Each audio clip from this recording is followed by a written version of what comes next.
देखो बाबू, 2 कॉइन वाला जो क्वेश्चन होता है ना आपका, ठीक है, इसमें तीनों में से तीनों पूछ लेता है आपको सीबीएसई में 10th क्लास में। तीनों पूछेगा तो आपको 3 नंबर का पूछेगा, 2 पूछेगा तो आपका 2 नंबर का पूछेगा, कोई एक आपका पूछेगा तो 1 नंबर का आपका एमसीक्यू में पूछेगा। इन तीनों में से आपका जरूर पूछा जाता है किसी न किसी सेट में। आपका कैसे इसको सॉल्व करना है ध्यान से देखो। आपको कह रहा है आपका 2 coins are tossed simultaneously, find the probability of getting, पहला पार्ट में क्या कर रहा है, probability of getting exactly one head आने की प्रोबेबिलिटी बताना है। सेकंड वाले पार्ट में बताना है एटलीस्ट वन, कम से कम एक हेड आना चाहिए। और थर्ड वाले में एट मोस्ट वन हेड, यानी कि अधिक से अधिक एक हेड आना चाहिए आपका, ठीक है। ये आपका बहुत ही इंपॉर्टेंट क्वेश्चन आपका हर साल आपका किसी न किसी स्टेट में आप। तो इस टाइप का क्वेश्चन बनाने के लिए आपका 2 कॉइन है, इसका total number of possible outcome क्या होगा आपका, यही आपका होगा आपका देखो 1 2 3 4, तो टोटल आपका कितना होगा, total number of possible outcome ये आपका 4 होगा। डायरेक्ट आपको ऐसे ही लिखना है एग्जाम में आपको, ठीक है, 4 हो गया आपका। ओके, ये कहाँ से आया एक बार मैं आपको समझा देता हूँ। देखो 2 कॉइन आपको, 2 कॉइन को अगर जो उछालोगे एक साथ तो दोनों हेड आ सकता है, एक पॉसिबिलिटी ये है आपका दोनों हेड आया, दो हेड हेड, तो एक पॉसिबिलिटी मैंने लिख दिया, ठीक है। दोनों टेल आ सकता है, दोनों टेल आ सकता है, तो दोनों टेल मैंने यहाँ पर लिख दिया, दूसरा केस हो गया, ठीक है। एक बार हेड आ सकता है, एक बार हेड आ सकता है, एक बार आपका ये टेल आ सकता है, तो हेड टेल मैंने एक बार ले लिया। एक बार टेल आ सकता है, एक बार ये हेड आ सकता है, उल्टा आ सकता है, ठीक है, तो ये मैंने ले लिया। तो टोटल कितना होगा पॉसिबल आउटकम, 1 2 3 4, तो 4 मैंने लिख लिया, समझाने के लिए मैंने आपको समझा दिया। अब क्वेश्चन करते हैं, कह रहा है एग्जैक्टली वन हेड, ठीक है। तो ऐसे लिखेंगे जैसे मैंने लिखा वैसे एग्जाम लिखेंगे। तो probability of getting exactly one head, तो नीचे क्या आता है आपका ध्यान रखना, नीचे आपका आता है total number of possible outcome, ठीक है। 2 कॉइन का कितना होता है आपका 4, तो 4 यहाँ पर लिख लेंगे।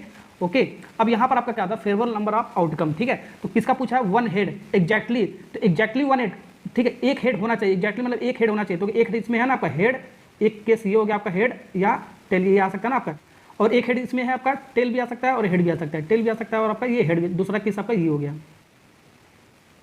तो 2/4 ऐसे एग्जाम में लिखेंगे 2/4, ये आपका आया क्वेश्चन, एमसीक्यू में आया हुआ आपका क्वेश्चन है, डायरेक्ट कम कर लेंगे 1/2 इसका आंसर आ गया।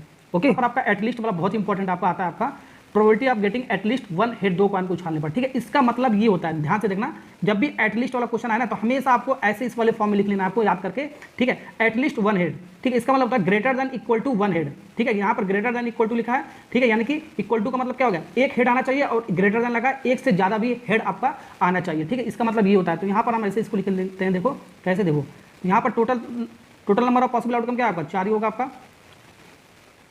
और यहाँ पर देखो आपका एक हेड आ सकता है ना, तो एक हेड आ सकता है, और यहाँ पर टेल आ सकता है, ठीक है, हेड टेल आ सकता है, टेल हेड भी आ सकता है, टेल हेड भी आ सकता है, एक हेड आ सकता है ना यहाँ पर।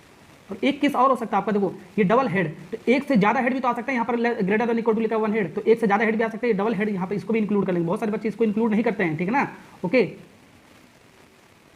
ये डबल हेड आ गया, डबल टेल नहीं लेंगे हम, ठीक है, डबल टेल आ रहा है इसको हम हटा देंगे, ठीक है। तो यहाँ पर इसको आंसर आ जाएगा कितना, 1 2 3 केस है, तो 3/4 इज करेक्ट आंसर। बहुत थर्ड वाला जो क्वेश्चन आपका ये एटमोस्ट वाला, एटमोस्ट वन हेड का मतलब होता है ये वाला पार्ट ध्यान रखना, ठीक है। इसका मतलब less than equal to one head, तो इक्वल टू का मतलब क्या होगा, एक हेड आना चाहिए और एक हेड से आपका कम आना चाहिए, एक हेड से कम का मतलब कोई हेड ना आए, ठीक है, यानी कि डबल टेल आ जाएगा आपका, ठीक है ना। तो इसको ऐसे लिख सकते हो, फिर डिवाइड में पहले क्या लिख सकते हो, डिवाइड में हम इसको लिखेंगे 4, हमेशा 4 लिखेंगे। 2 एक हेड तो आपका आएगा ही आएगा, एक हेड तो आपका आएगा ही आएगा, ठीक है, टेल हेड भी आ सकता है, एक हेड तो आपका आएगा ही आएगा आपका,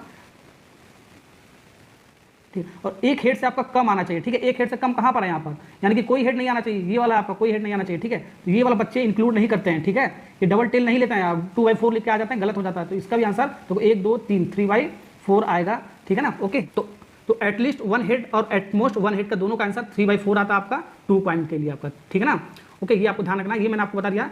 एटलीस्ट वन हेड होगा तो greater than equal to one head होगा, एक हेड होना चाहिए, तो एक हेड यहाँ पर मैंने 1 2 लिख लिया, 2 केस ये हो गया आपका। और एक से ज्यादा हेड, तो एक से ज्यादा हेड इसमें ही आएगा ना आपका, इसमें ही आएगा, तो ये 3 केस हो गया, 3/4 हो गया। एटमोस्ट वन हेड का मतलब होता है less than equal to one head, ठीक है ना। तो लेस देन इक्वल टू का मतलब एक हेड वाला कहाँ पर आपका, यहाँ पर है और यहाँ पर है आपका, दो केस ही होगा आपका। और एक से कम हेड का मतलब क्या हो गया आपका, कोई हेड ना, यानी कि डबल टेल वाला, ये इंक्लूड नहीं करते बच्चे, ठीक है, तो गलत हो जाएगा आपका, ठीक है। तो 3/4 इज करेक्ट आंसर। तो वीडियो अच्छा लगा लाइक सब्सक्राइब कमेंट करना, थैंक यू।